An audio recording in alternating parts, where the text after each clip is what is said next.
আসসালামু আলাইকুম এভরিওয়ান, শৌখিন ব্যালকনি বাগানে আপনাদেরকে স্বাগতম।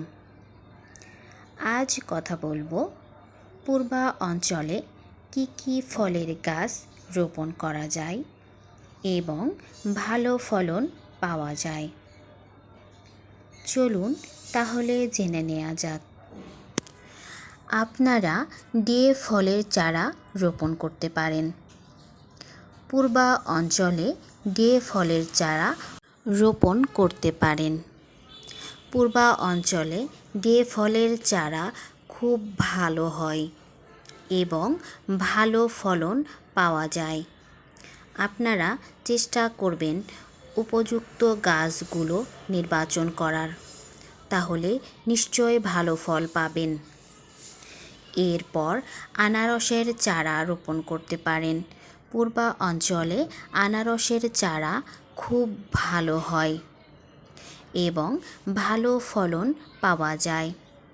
আপনারা বাণিজ্যিকভাবে আনারসের চারা রোপণ করতে পারেন। এরপর লেবুর চারা রোপণ করতে পারেন। পূর্বা অঞ্চলে লেবুর চারা খুব ভালো হয় এবং ভালো ফলন পাওয়া যায়। উপযুক্ত গাছগুলো নির্বাচন করুন এবং রোপণ করুন। এরপর বিলিম্বির চারা রোপণ করতে পারেন।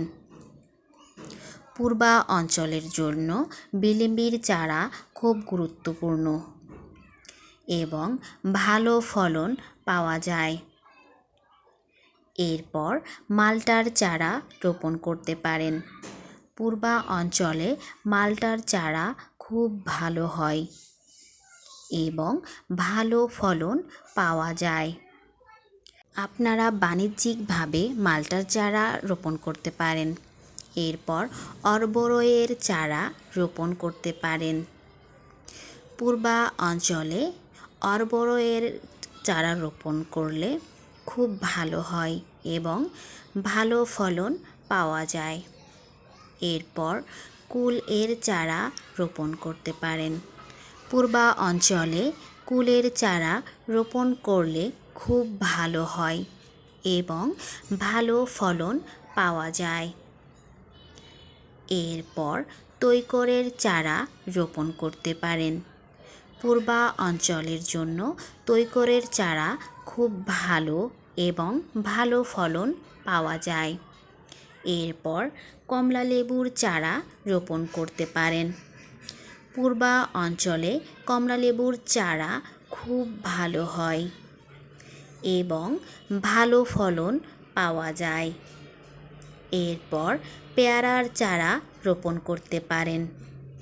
পূর্বা অঞ্চলে পেয়ারার চারা রোপণ করলে খুব ভালো হয় এবং খুব ভালো ফল পাওয়া যায়। এরপর ডেওয়ার চারা রোপণ করতে পারেন। পূর্বা অঞ্চলে ডেওয়ার চারা খুব ভালো হয় এবং ভালো ফলন পাওয়া যায়।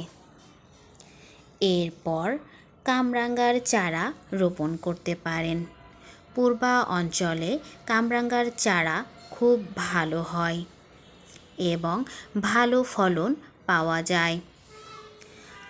তাই চেষ্টা করুন যে অঞ্চলের জন্য যে গাছ উপযুক্ত সেই গাছগুলো রোপণ করার, তাহলে ভালো ফল পাওয়া যাবে।